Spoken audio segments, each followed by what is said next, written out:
In the last video, we covered the surface of the Bully Iceberg, the stuff most players have seen or at least heard about, but now we're going deeper. This is where the cop missions, hidden files, and the really weird stories start to show up. Welcome to part 2 of the Bully Iceberg. If you haven't seen part 1 yet, I highly recommend checking it out first because I go through some of the biggest community theories and early cut content that most players never knew existed. I'll leave a link in the description below, and trust me, it'll help this video make way more sense. Anyways, let's dive straight into the next layer.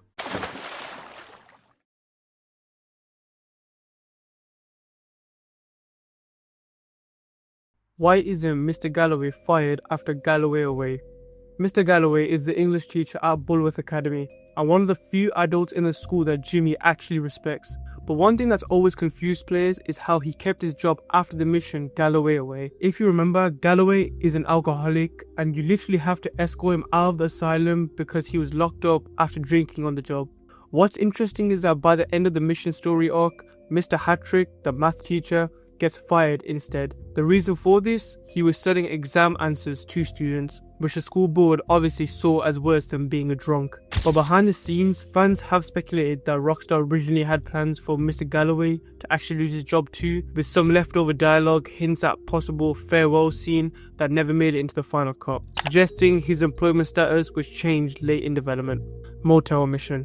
This is one of the more mysterious pieces of cut content out there. Files found in Bully's code reference a deleted motel mission. Data miners discovered assets showing 2 police cars parked outside a motel, a location that doesn't exist anywhere else in the main game. There are also 2 interactive snow barricades that Jimmy can kick down, which implies some kind of combat or chase sequence. The working theory is that Jimmy was meant to defend the motel from the police or some rival gang, possibly as part of a winter themed chapter. But since no dialogue or objectives exist for this, the exact story purpose is unclear. Now some people think it might have been linked to the Townie missions or an early version of Finding Johnny Vincent, since that also involves sneaking around adult areas of Bulworth.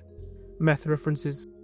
Now this one's surprising. Hidden in Bully's game files is a small 3D model labeled drug bag. It contains bottles that look almost identical to meth containers. In an errand that you can do called A Little Help, there's a reference to running errands for Handy, and in that same quest assets, the meth bottle model shows up again. Most likely this was just a generic prop for a medicine delivery mission that Rockstar later changed to something less controversial, but when you consider that Manhunt 2 and GTA were getting slammed in the media around the same time, it's clear that Rockstar wanted to avoid adding any drug related to a game set in a school. Removed controversial symbol.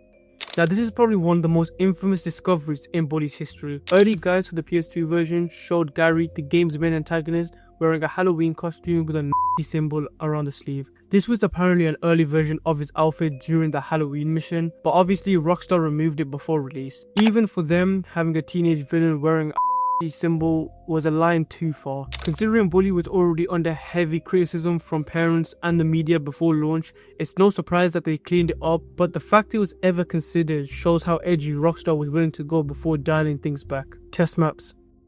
Every game has internal test maps, but Bully's are especially interesting. There are 2 that have been found by modders, blank developer environments filled with prototype assets, half-finished buildings and weirdly textured objects. However, in one of them there's even a skate park, complete with ramps and rails that look totally different from anything in the final game. It's believed these maps were used by the physics and AI teams to test biking, collisions and early NPC navigation. You can actually access them today using PC mods or debug menus, though they're mostly unfinished. Seeing them gives a glimpse into how Rockstar Vancouver built Bully piece by piece.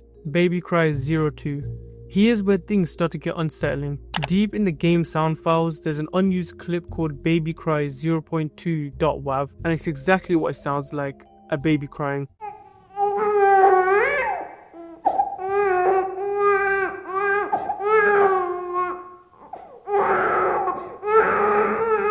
No babies appear anywhere in Bully, and there's no known mission that would have used it. It's short, eerie, and when played in silence, it's pretty uncomfortable to hear. Some fans think it was a placeholder sound for testing the dorm's ambient audio, while others believe there was a once scrap mission or background story involving a baby. We'll probably never know for sure, but it adds to the weird, almost creepy tone of Rockstar's early development. Hair growth tonics.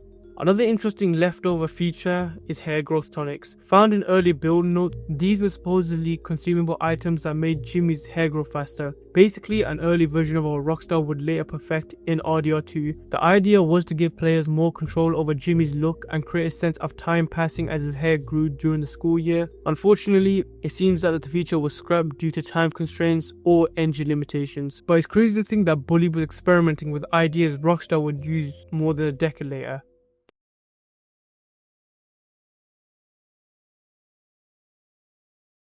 Jimmy is Manhunt's James Cash. This series has been around for years, that Jimmy Hopkins grows up to be James Cash, the main character from Manhunt. The logic? Both characters have similar facial structures, both coming from broken homes, and both have that same angry, defined personality. Some even go deeper, saying James Cash is actually Jimmy's father, which is more believable. And that's why Jimmy's mom is constantly remarrying. She's running from that connection. There's no official confirmation, however, but it's an interesting crossover idea since both games were made by Rockstar and share a similar art style. It's also worth mentioning that both games use the same engine, so the model similarities might just be coincidental. The Bulworth Stalker. Now we're getting into creepypasta territory. The Bulworth Stalker is an urban legend that started on Reddit and spread through YouTube comments and Twitter threads. It all began with a video titled Bully 2 Leaked OST. The first half sounds like normal background music from Bully, but towards the end, disturbing imagery and distorted faces of Bully characters start flashing on screen.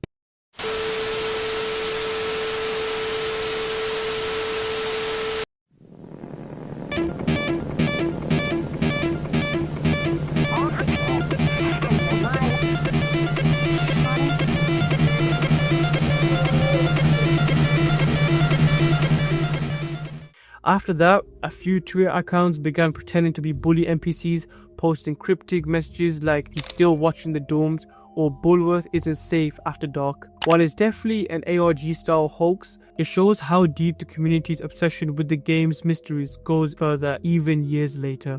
Rockstar tested Bully 2 in 2017. Several reports claimed Rockstar had been internally testing Bully 2. Former insiders like Yarn2295 and Tez2, known for leaking Rockstar info, mentioned that the sequel was in development but got cancelled multiple times. However, one quote from Rockstar's co-founder Dan Houser recently said the project was scrapped due to bandwidth issues, meaning the studio didn't have the resources to handle it alongside GTA 6 and RDR2. Well, you brought up Bully. It would be criminal, it would be journalistic malpractice of me to not ask, why did we never get a sequel to Bully? I think there was just bandwidth issues. You know, if you've got a small lead creative team and a small senior leadership crew, you just can't do all the projects you want. And you know, certainly how we're structuring it absurd. We're trying to do 2 projects with a fairly small team, and just really trying to think through that. How can we do that and keep them both moving? While vague, it's the closest thing we've ever gotten to confirmation that Bully 2 was real, with some early concept art and design documents reportedly existed, but Rockstar has never ever released them. Domestic Fight 02. Another disturbing leftover sound file, Domestic Fight 02.wav. When played, you can hear a woman screaming, punches landing, and objects breaking in the background.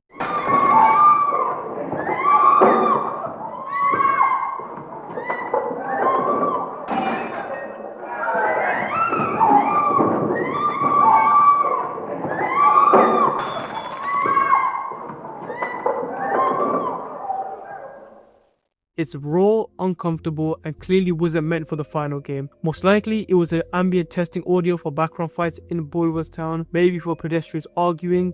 However, it still feels unusually violent for Bully's tone, which might be why Rockstar removed it in the end. Where does Bully take place?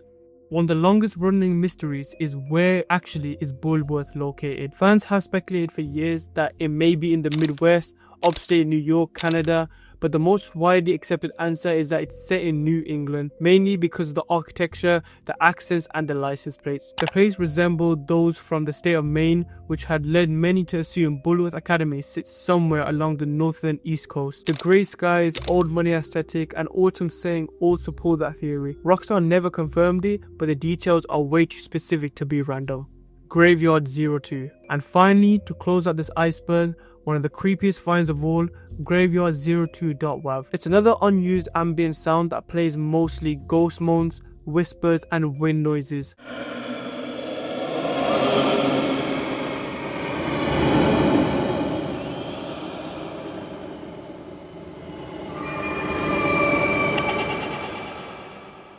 The file name suggests it was meant for the graveyard behind the church in Old Bulworth Vale. It was never implemented. When you actually listen to it, it's genuinely eerie, like something straight out of a horror game. Whether it was cut for being too dark or just unfinished, it's a haunting reminder of how strange Bully's development really was in the beginning.